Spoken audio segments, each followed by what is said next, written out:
humanos. En este trabajo práctico vamos a tener, en este generalmente es el miércoles, bueno, ahora lo tenemos el viernes porque el miércoles hubo un inconveniente. Y además de esto, como es el primer trabajo práctico y bueno, tenemos que actuar en simultáneo con muchos alumnos, lo vamos a hacer solamente hablado. Yo le voy a tratar de explicar este trabajo práctico. Por ser el primero, voy a explicarles yo y les voy a hablar. Después vamos a ver en los segundo y tercer trabajos prácticos cómo van a hacer para probarlos y demás. ¿Okay? Vamos a hablar entonces en parte, como yo les estoy diciendo, razones. Esta parte es muy importante. La demás, la primera clase es definiciones. Esa la van a tener que estudiar cada uno de memoria, porque esto es muy importante que lo sepan. ¿Okay? Definiciones, anatomía, para que queden claro, a ver, para hacer un pantallazo práctico, anatomía significa disección. La palabra disección es sinónimo de anatomía. Esto es muy importante que ustedes lo sepan. El estudio del cuerpo humano se lo realiza a través de una disección. Nosotros hacemos la disección en cadáveres que se encuentran en la facultad de ya vamos a ver si ustedes pueden ir, pueden hacerlo presencial en este post pandemia que vamos teniendo, vamos a acomodar. Tampoco pueden ser tantos chicos los que entran, así que bueno, los que tengan el privilegio de poder ir a visitar la morgue de la Facultad de Medicina en la Cátedra de Anatomía estaría genial, porque así es como ustedes pueden aprender bastante bien la anatomía. O sea, ya vamos a ver la forma de que ustedes puedan concurrir ahí para que puedan aprender. Anatomía, entonces, como dijimos, disección, el estudio anatómico de las estructuras del parte del cuerpo humano, y para estas estructuras anatómicas vamos a tener, fundamentalmente hay que saber diferentes tipos de cortes y secciones del cuerpo humano. En cuanto a los nombres y definiciones, sí la van a tener que estudiar de memoria. Por ejemplo, coronal, siempre conocer la corona, donde sería, este nombre viene de ahí, viene del latín, en donde de acá es un corte antero-posterior y me está indicando esas estructuras de adentro o de anterior hacia atrás o posterior. Este sería el coronal. Conocer. Es muy importante el tipo de corte porque vamos a realizar, por ejemplo, resonancias magnéticas nucleares, tomografías con este tipo de corte en perfectas definiciones. Además de esto, vamos a tener un corte axial o un corte transversal. Este corte es transversal al eje del cuerpo, es un corte que vamos a tener en este sector, en este o en este, pero en todo el cuerpo, bien transversal. De manera horizontal lo corta el cuerpo en dos. Y este corte es el más común, es el que ustedes seguramente han estado escuchando anteriormente en diferentes estudios que quizá le pidieron a algún vecino, a algún paciente, ustedes, ¿por qué no? Que es una tomografía axial computada, o tomografía transversal computada. Esto es muy importante para ver cortes con diferentes tomas. Bien, vemos hasta 16 o 32 cortes longitudinales de nervioso del encéfalo. Entonces, ahí vamos a tener una definición correcta. Después vamos a tener longitudinal o sagital, va la longitud del cuerpo humano dividida en dos mitades. Estas mitades van a ser mitad derecha o mitad izquierda. Esto también es muy importante. Para sagital, de una mitad vamos a dividir la mitad en dos, y de una mitad a una derecha e izquierda, para sagital también, vamos a dividirlo en dos. Esto es muy importante, este tipo de corte, porque acá podemos ver la longitud de todo un órgano, o la longitud de un pulmón, por ejemplo, la longitud del tubo digestivo, y se lo realiza, por ejemplo, tomografías. Tomografías de tórax, en tomografía de abdomen, vamos a tener cortes longitudinales en donde vamos a tener una proyección que nos esté indicando la anatomía de todo un compartimiento en su totalidad. Esto también de pronto es muy importante que ustedes vayan conociendo. De ahí tenemos otras definiciones como ser proximal o distal. Por ejemplo, con los dedos de la mano siempre lo hago porque es muy importante. Proximal sería esta falange, la que está más cerca de la palma de la mano, y sería la que está más alejada de la palma de la mano, y esto funciona con todo. La mano sería distal al eje del cuerpo, a la parte torácica, y la región del hombro y brazo sería proximal al tronco o a la parte torácica. Esto también para que ustedes se vayan vayan entrando en el mundo anatómico. Además de esto, vamos a tener inervación, irrigación.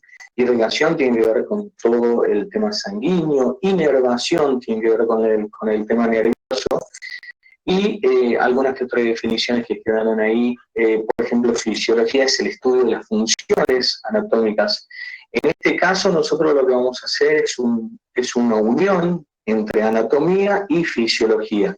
Vamos a unir dos materias que son bastante grandes y deberían ser anuales, pero vamos en una sola materia anual, así que ahí se hace un poquito más complicada, porque acá no es como el examen de ingreso, en donde ustedes tienen que estudiar biología. Acá vamos a estudiar un poquito más en profundidad lo que sería estructuras anatómicas puras, y vamos a estudiar funciones fisiológicas con muchas definiciones y porque nosotros acordemos que las funciones fisiológicas tanto y la anatomía son materias de la medicina en donde tenemos que saber exactamente la descripción, exactamente los números, exactamente las cosas que se encuentran en su región. ¿Ok?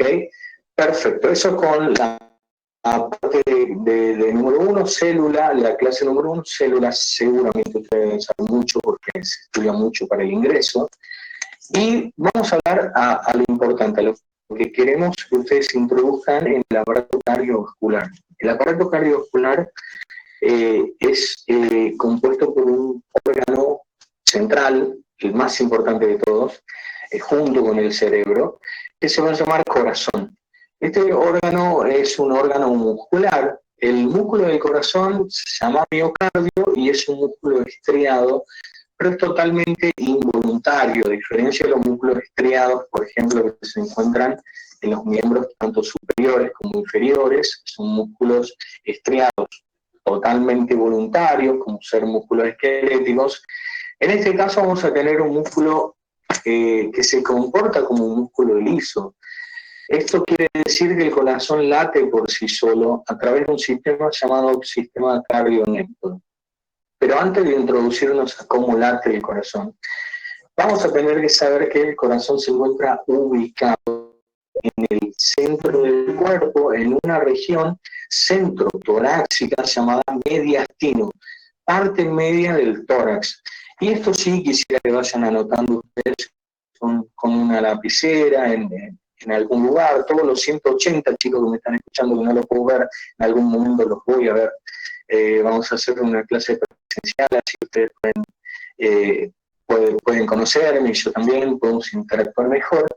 El corazón entonces ubicado en la parte central del tórax, vamos a llamarle mediastino, bien, parte media del tórax.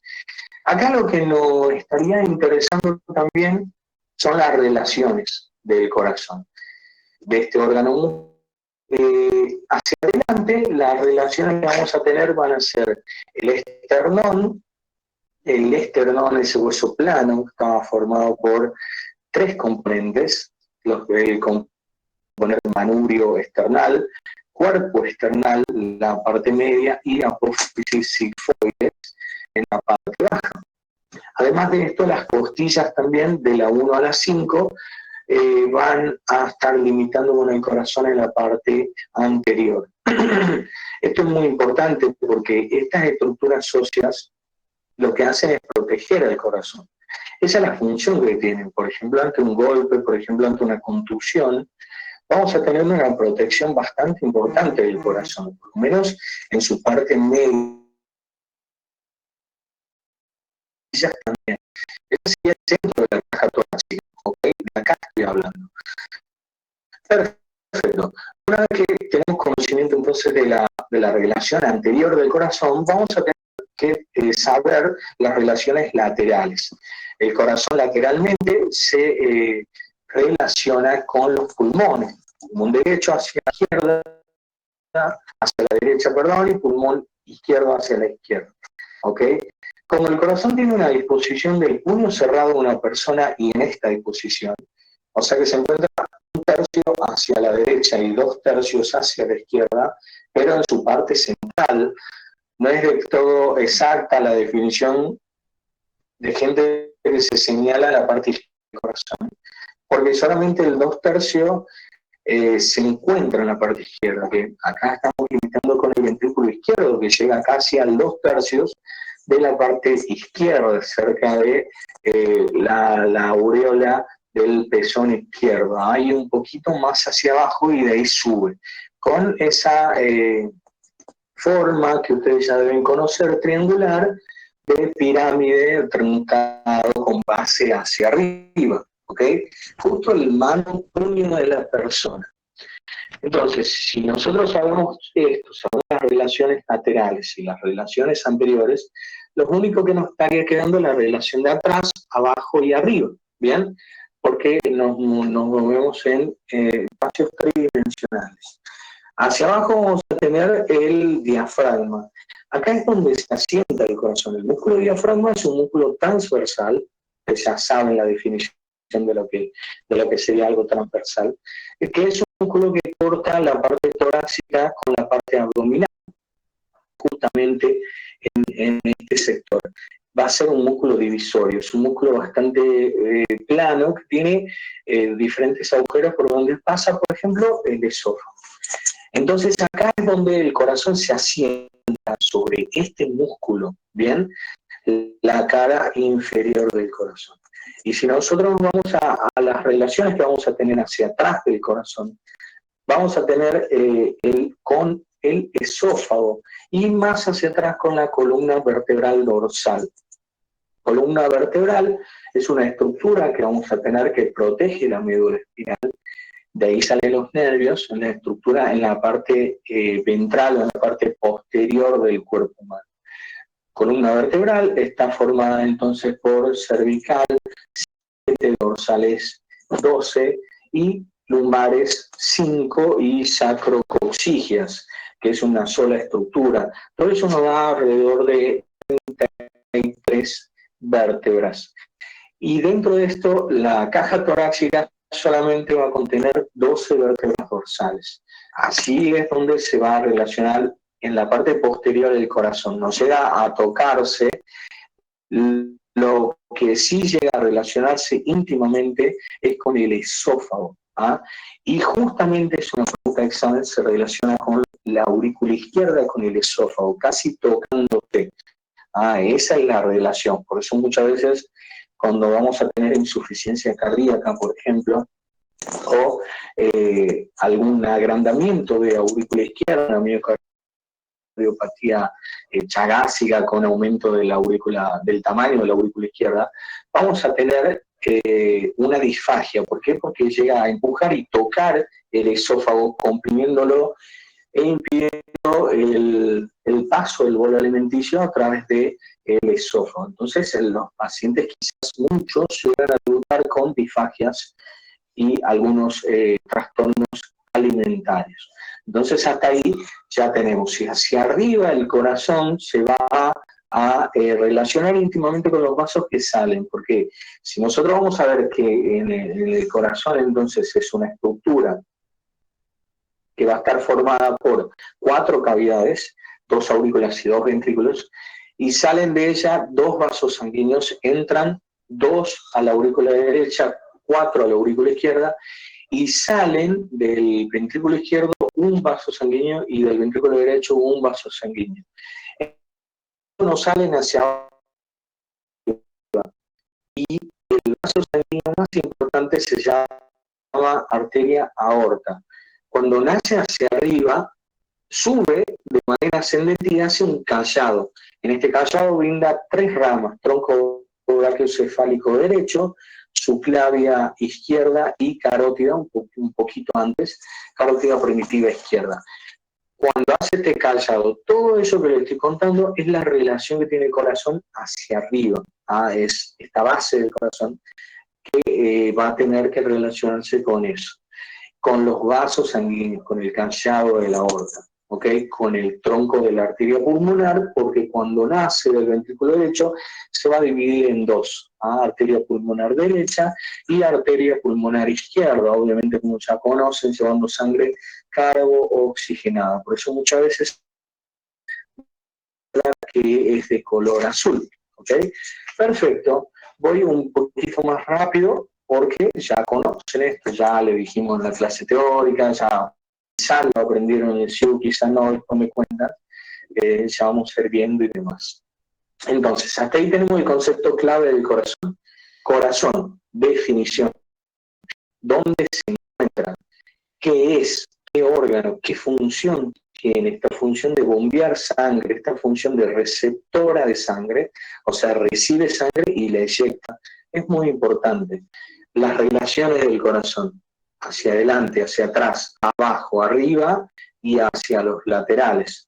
Desde esta ubicación tan precisa, tan exacta del centro del cuerpo humano, como para tener un control de todo el riego sanguíneo. Además de esto, vamos a tener que saber cuáles son las cavidades internas. Ya la acabo de decir, pero bueno, la vamos a repetir. Entonces, el corazón está compuesto por 2 cavidades. Le voy escribiendo 2 cavidades.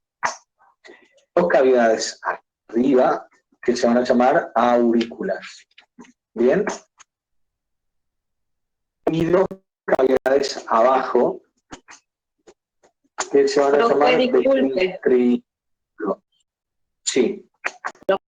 No se está entendiendo bien lo que estamos transmitiendo porque va muy rápido, entonces los demás chicos no entienden nada porque se va escuchando medio entrecortado.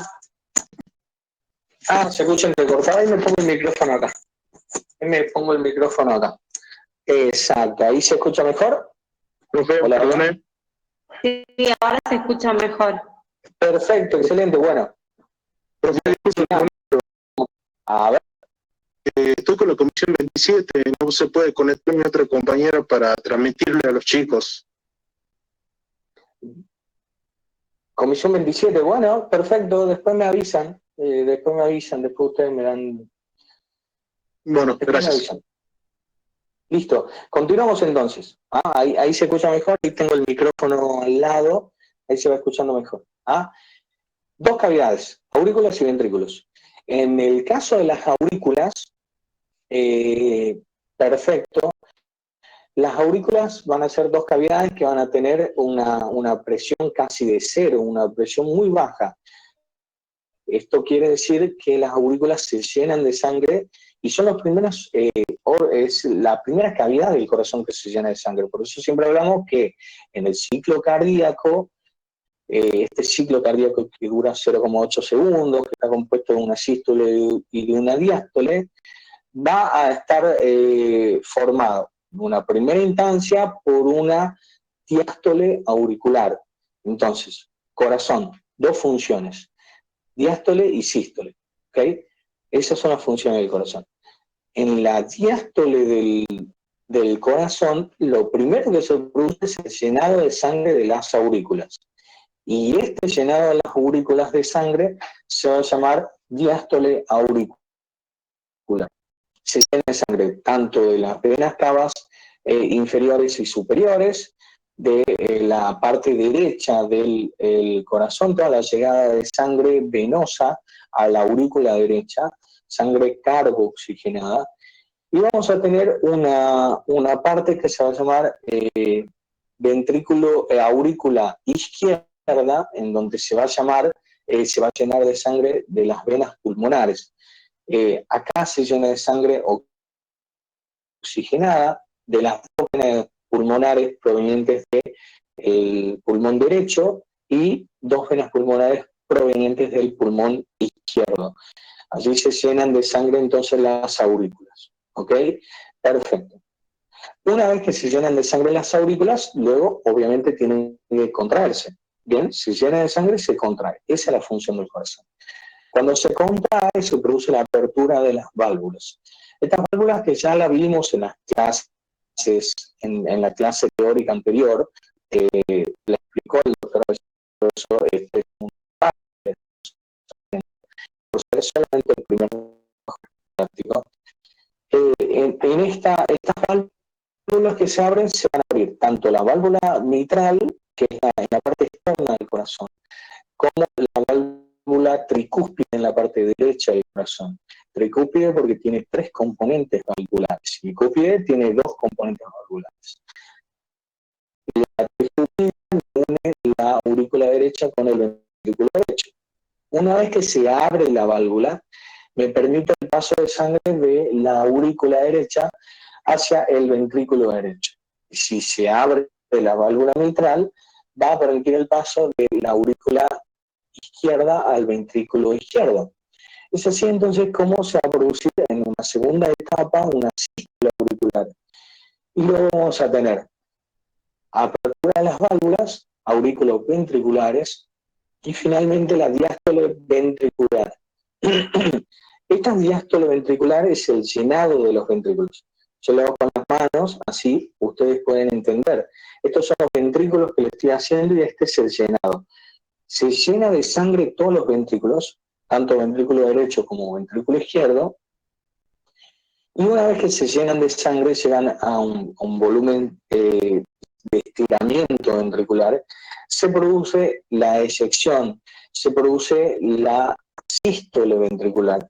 Sístole es lo mismo que eyección de sangre, diástole es lo mismo que llenado de sangre. ¿Ah? Una vez que se produce entonces la sístole ventricular, la sangre debe salir a una de las arterias. En este caso, como ustedes ya lo deben saber, sale del ventrículo derecho por la apertura de una válvula que se llama válvula pulmonar, que se abre cuando el ventrículo se contrae, sale sangre a la arteria pulmonar. Esta arteria pulmonar, obviamente, sale hacia arriba y se divide en 2, pulmonar derecha, pulmonar izquierda, con sangre totalmente carbooxigenada. Sangre con dióxido de carbono que viene de las venas cavas, tanto superior como inferior, que nosotros la tenemos que desechar. Bien, se hace ahí una circulación menor, llamada circulación menor, entre el corazón y los pulmones, comienza en el ventrículo derecho, termina en la aurícula izquierda, y toda esta sangre pasa por la arteria pulmonar y se dirige a los capilares alveolo-pulmonares. Aquí en los capilares alveolo-pulmonares se va a producir una hematosis, es decir, un intercambio gaseoso, en donde sale todo el dióxido, por los pulmones se ingresa todo el oxígeno y de allí se dirige de nuevo a las venas pulmonares para hacer un retorno venoso hacia la aurícula izquierda. Todo esto permitiéndome el intercambio gaseoso. ¿Para qué sirve?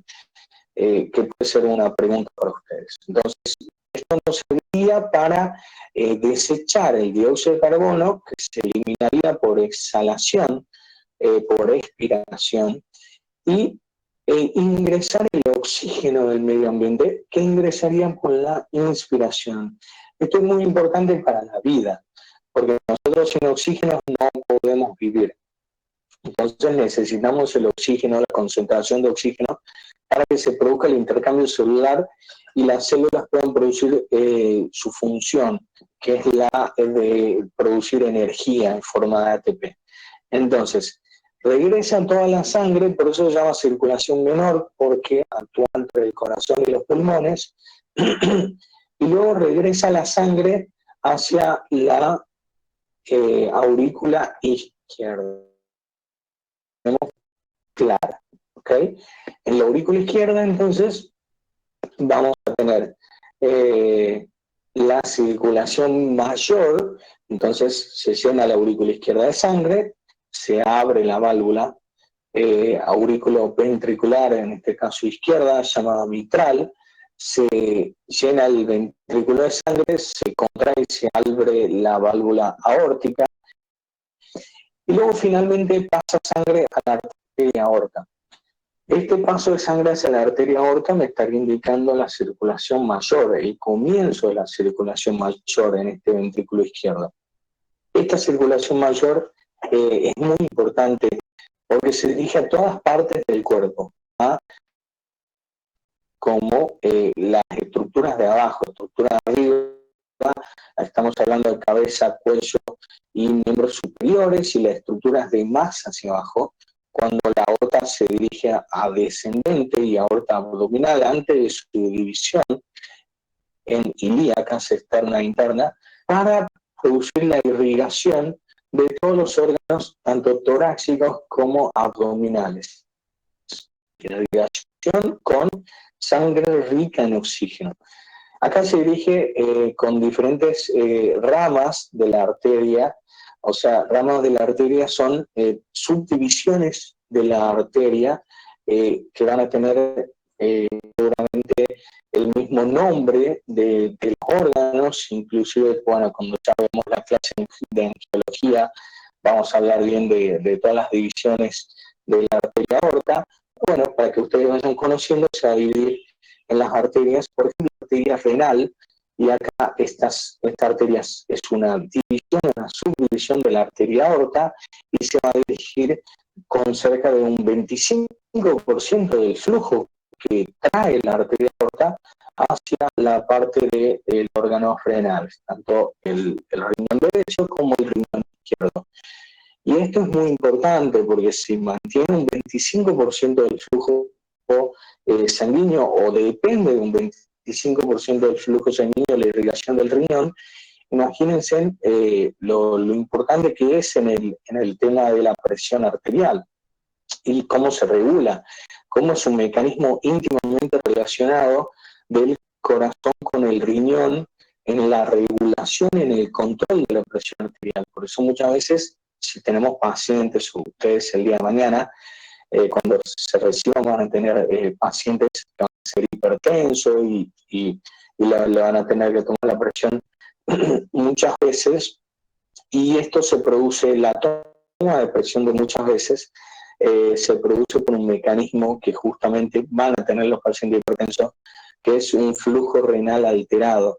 Y este flujo renal alterado altera los números de la presión arterial de acuerdo a el tiempo de actividad de la persona. Entonces, durante el día vamos a tener una presión arterial oscilante, inclusive con pacientes que van a estar tomando medicamentos para la presión arterial. Por ejemplo, si le damos a un paciente losartán, seguramente lo escucharon de algún abuelito, de algún tío, vecino, muchas veces este fármaco va a permitir que se mantenga la presión arterial un poco más baja, de 140-90, que es el número que estamos recomendando, pero inclusive va a tener variaciones de acuerdo al día. Perfecto, entonces hasta ahí circulación mayor. Para resumir entonces, me fui un poco porque ya vamos a tocar el tema de la presión arterial, que es muy, muy importante, que me pidieron los profes que ustedes puedan saberlo. La circulación arterial entonces se dirige a cada una de las células del cuerpo humano en ramas mucho más chiquitas de las arterias. Después se van a dividir en arteriolas, que son ramas más pequeñas que las arterias, y después finalmente llegan a capilares sanguíneos. En esos capilares sanguíneos van a tener íntima relación con las células de cada uno de los órganos del cuerpo, y aquí es donde se produce el ingreso de oxígeno. El oxígeno ingresa, como ustedes ya lo pueden saber, por disfunción simple, por diferencia de presión, gradiente de concentración de mayor a menor sin gasto de energía, por eso se llama difusión simple. El oxígeno atraviesa a través de este sistema, pasa a las células del cuerpo humano, y la célula del cuerpo humano se va a dirigir el oxígeno hacia la mitocondria, y acá es donde se produce un ciclo de Krebs o respiración celular para generar energía. esta energía en forma de ATP, adenosín trifosfato, y luego, pero con este ciclo se va a generar dióxido de carbono.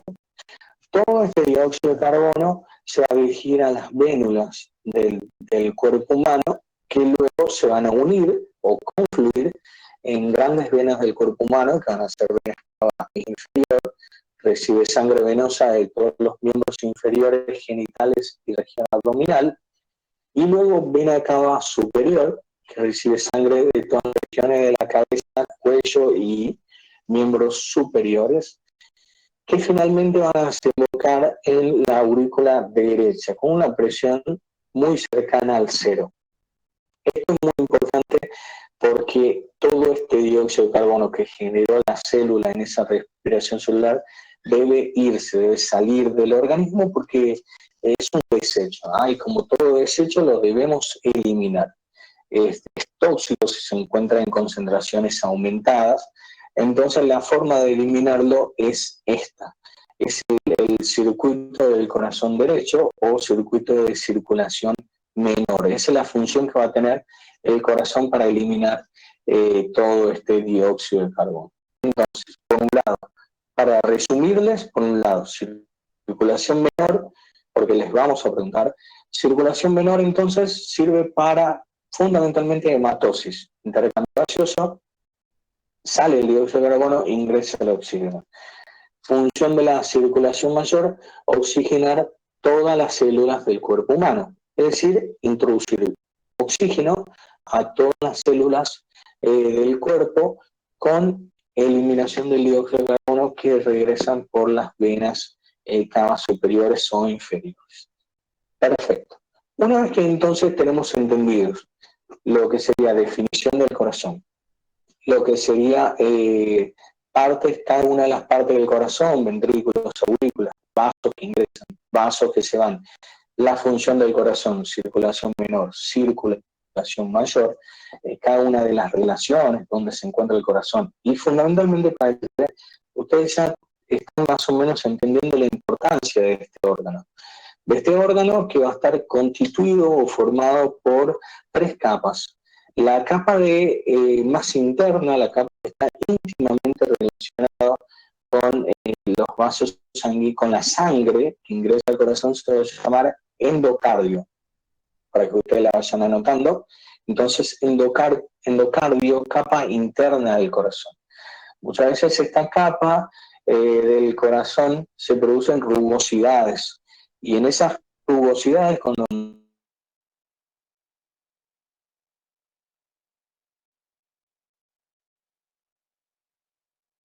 muchas veces las personas se produce una bacteria, pasa la sangre del virus y ahí desencadena una respuesta inflamatoria sistémica, una sepsis, se va a producir, por ejemplo, se puede llegar a producir una endocarditis infecciosa. Esta endocarditis es la inflamación del endocardio. Entonces, todo el tejido que recubre el corazón por dentro se va a llamar endocardio. La parte media o la capa media del corazón se va a llamar miocardio. Este miocardio es un tejido muscular, como ya le estaba contando, un músculo estriado, pero al ser músculo estriado se va a comportar como un músculo liso porque es totalmente involuntario. Pues ser totalmente involuntario, el corazón late por sí solo, late por sí solo a partir desde que empezamos con la vida hasta que finalizamos. O sea, todo ese tiempo el corazón está latiendo por sí solo. Esto es muy importante que se produzca, ya que un caso de deceso o muerte en un individuo la podemos diagnosticar fundamentalmente por un paro cardíaco.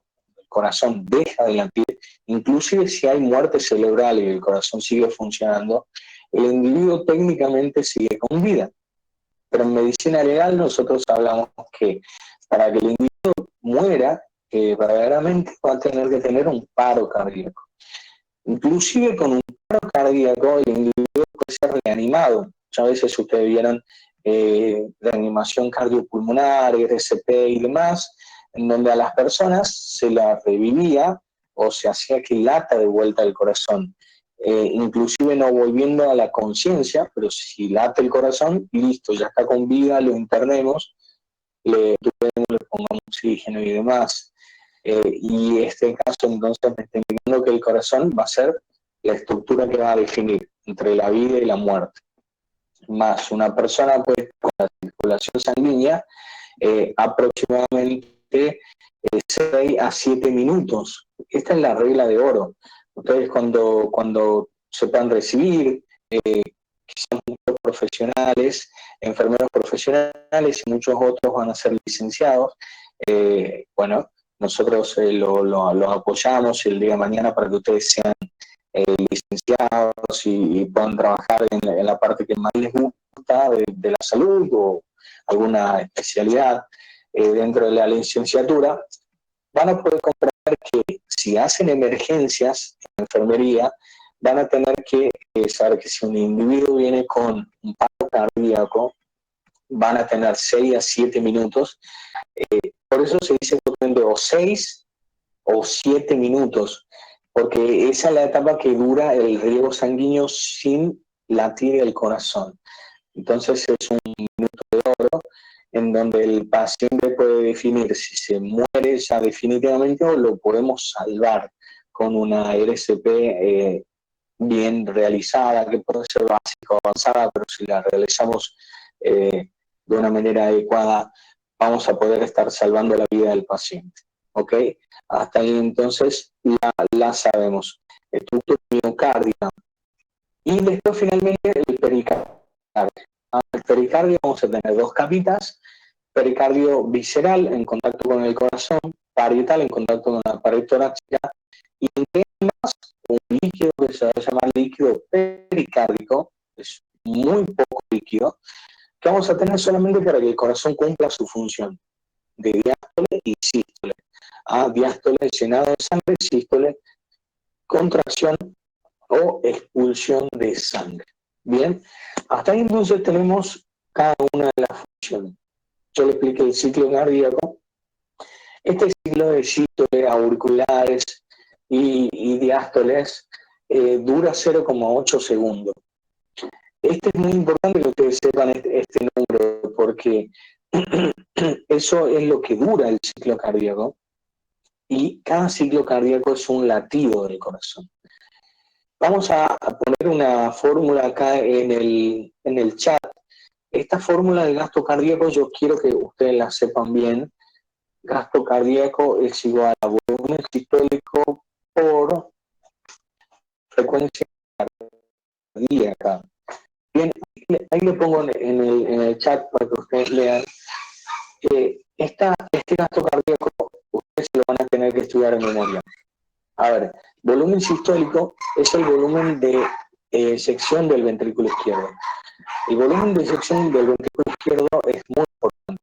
Primero porque el ventrículo izquierdo es la cavidad más gruesa de todo el corazón. La cavidad más engrosada porque ejerce una mayor presión. La sangre tiene que salir muy fuerte del ventrículo izquierdo hacia arriba, hacia la aorta, para que pueda introducir sangre a las estructuras del cerebro, por ejemplo, o de la región, diferentes regiones encefálicas que se encuentran en la parte superior, y que muchas veces no nos encontramos acostados, sino nos encontramos parados en contra de la gravedad. Entonces la sangre debe ir rápido y fuerte. Entonces para eso el corazón, el ventrículo izquierdo, debe inyectar sangre con una mayor presión que el ventrículo derecho. Entonces esta es la cavidad más engrosada y más bien delimitada. Nosotros vamos a tener muchas veces una patología que se llama hipertrofia ventricular izquierda, que se produce en casos de hipertensión arterial. El ventrículo izquierdo se encuentra muy engrosado y muy aumentado de tamaño en los pacientes hipertensos de larga data y con difícil control, y muchas veces terminan en insuficiencia cardíaca. Las primeras causas de insuficiencia cardíaca van a ser la hipertensión arterial junto con el infarto del miocardio.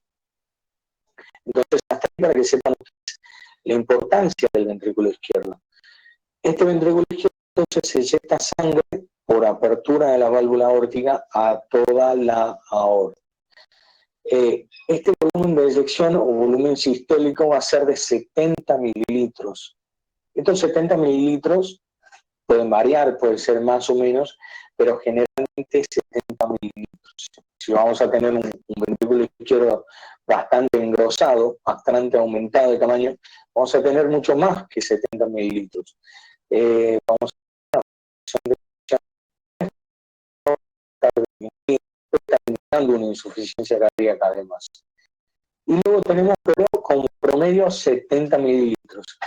Y luego vamos a tener la frecuencia cardíaca. En la frecuencia cardíaca vamos a tener que estar hablando de 72, 70.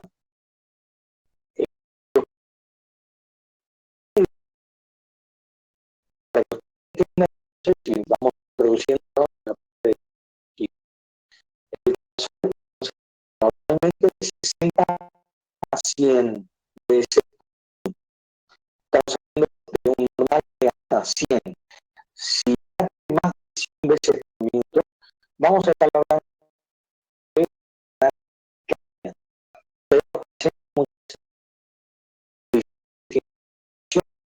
el corazón de la radio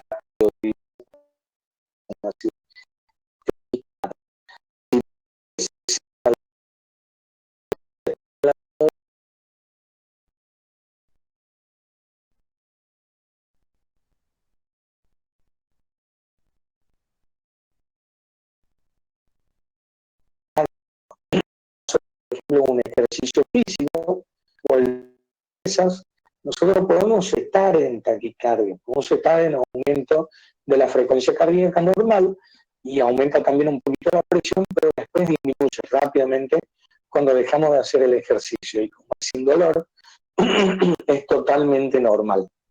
En caso de fiebre también podemos tener un aumento de de los latidos cardíacos. Si nosotros vamos a la bradicardia, podemos tener casos normales en deportistas, en personas vagotónicas, en personas donde funciona el sistema nervioso parasimpático por excelencia. Son las personas tranquilas, las personas que no tienen estrés. No entendería cuál es cómo hacen, pero bueno, muchas personas que ustedes seguramente deben conocer no tienen estrés y tienen una frecuencia cardíaca de 58, 60 latidos por minuto. Bueno, le vamos a llamar que se encuentra totalmente normal y en una bradicardia pequeña fisiológica. Ya cuando se convierte en menos latidos, vamos a estar hablando de algo patológico, puede ser un bloqueo y demás. Bloqueo de rama y demás. Cuando veamos el sistema eléctrico del corazón, le voy a explicar un poquito de eso. Listo, entonces hasta acá tenemos que volumen sistólico 70, una frecuencia cardíaca 70, vamos a tener alrededor de 4.900 mililitros, que lo vamos a redondear 5.000. Entonces el gasto cardíaco va a ser de 5.000 mililitros, gasto cardíaco 5.000 mililitros, que es lo mismo que 5 litros. Entonces, 5 litros es la cantidad de sangre que pasa por el corazón en un minuto. Y en definitiva, para que ustedes también sepan, una pregunta capciosa que puede llegar, es la sangre que nosotros tenemos en el organismo. Nosotros vamos a tener 5 litros en promedio de una persona por minuto pasando por el corazón y esa es la cantidad de sangre que nosotros vamos a tener. Muchas veces podemos tener una retención de líquido en un caso de una patología cardíaca, una patología renal, por ejemplo, podemos tener retención de líquido y podemos tener un poquito más de 5 litros. Y muchas veces podemos tener una patología como por ejemplo una anemia, una patología, unas quemaduras de más del 40-50% del cuerpo, un accidente con pérdida de sangre, y vamos a tener mucho menos de 5 litros de sangre. ¿Okay? Hablo de la patología de la anemia porque es lo más normal, con una disminución de glóbulos rojos, hemoglobina y hematocrito, donde el paciente va a tener menos concentración sanguínea de lo normal. Entonces, hasta ahí vamos a tener que saber entonces ese numerito tan importante que es de 5 litros, que es el gasto cardíaco. Una vez que nosotros comprendemos que la función del corazón, ciclo cardíaco, y cuál es el gasto cardíaco, vamos a tener que introducirnos fuertemente en el sistema cardionector, porque a partir de este sistema, que es un sistema de actividad eléctrica del corazón, el corazón va a latir por sí solo y va a tener ese cronotropismo bastante importante, que junto con el ionotropismo, dromotropismo y patmotropismo, que serían la excitabilidad, conductibilidad, automatismo del corazón, sístole y diástole, me permiten las funciones fisiológicas que va a tener el corazón. Entonces, para que ustedes comprendan bien, el corazón funciona por sí solo y el estímulo eléctrico se genera por sí solo en un conjunto de nódulos, en este caso, en el primer nódulo llamado nódulo sinusal. Este nódulo sinusal, entonces, que se encuentra ubicado en la aurícula derecha, tiene gran excitabilidad para lo que vendría a ser la entrada de sodio-calcio, y al introducir ese sodio-calcio junto con otros compuestos, oxígeno y glucosa, las células del nódulo sinusal van a generar un impulso nervioso. Y este impulso nervioso va a ser conducido de la aurícula derecha, casi en la desembocadura de la vena cava superior, y va a producir despolarización, además de la aurícula izquierda, con haces intranodales de conducción nerviosa. Las fibras cardíacas van a tener una gran conductividad nerviosa y esa es una de las propiedades del corazón.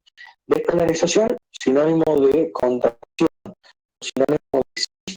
Entonces, para que las aurículas, una vez que se sienten casi por presión nula o presión cero, se contraigan, es necesario un impulso nervioso. Y esto va a generar la despolarización auricular. Una vez que pasa el impulso nervioso, llega al nódulo auriculoventricular. En el nódulo auriculoventricular, entonces, el nódulo sinusal permite un latido de 60 a 100, por eso le hablamos marcapaso. En el nódulo auriculoventricular llegan menos impulso nervioso. Este nódulo justo se encuentra en el punto límite entre las aurículas y los ventrículos, en el medio, y allí es donde los impulsos nerviosos me permiten un latido de un poco menor, 40 a 60 latidos por minuto. Por acá pasa el impulso nervioso y me va a permitir, a través de dos ramas ventriculares que se llaman ramas de His o red de His, tanto derecha para el ventrículo derecho como izquierda para el ventrículo derecho, la despolarización o contracción de los ventrículos. Una vez que se llenan los ventrículos, solamente por apertura de las válvulas de arriba auriculoventriculares, los ventrículos se tienen que contraer. Para que se contraigan estos ventrículos, es necesario entonces que se produzca la despolarización por la red de His. Y una vez que se despolariza la red de His, finalmente pasa a través de la red de Purkinje los impulsos nerviosos para la punta del corazón, para la parte final del corazón. Ahí la tenemos que comprender bastante bien. Cristo, entonces, comprendidísimo la parte de la función cardíaca, hablé muchísimo, les trato de explicar todo, que ya lo deben saber, pero les estoy explicando la parte práctica, bastante importante. Y ahora entonces, finalmente vamos a una parte práctica. Cada una de las comisiones, ustedes ahora, le voy a dar 10 minutitos, 10, 15 minutos, de ahora 20, 39 son. Yo voy a dar 15 minutitos para que se reúnan cada uno de los coordinadores con su comisión y me dan a una comisión, un alumno solo va a hablar, puede ser un coordinador o no, de cómo se toma la presión arterial, ¿ok? Es solamente ustedes se reúnen con todo su grupo y dicen quién sabe tomar la presión. Entonces supongamos que digan algunos, bueno, yo tomo la presión, yo la sé.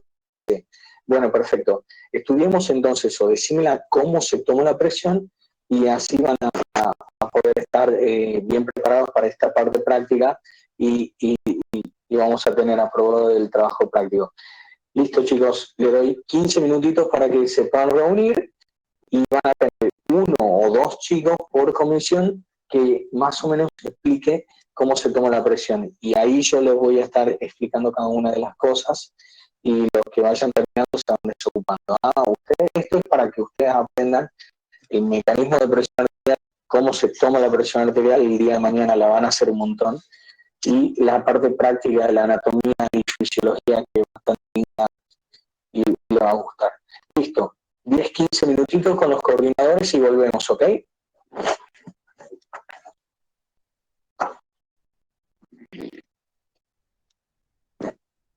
Chicos, ¿quién sabe tomar la presión?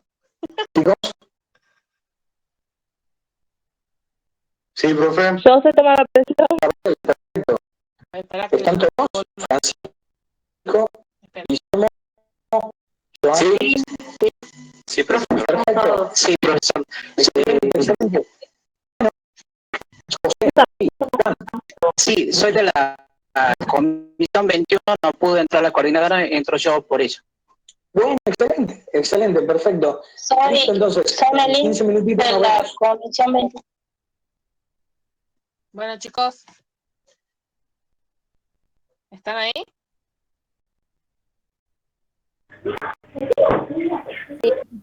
Sí, ¿Qué hablaron? Se me cortó la conexión y no escuché. Al práctico que ha dado para hacer únicamente es explicar cómo se toma la presión. Ahora, ¿quién sabe tomar Sí. la presión? Yo sé. Bueno, explique cómo se toma la presión. Que no, la presión normal es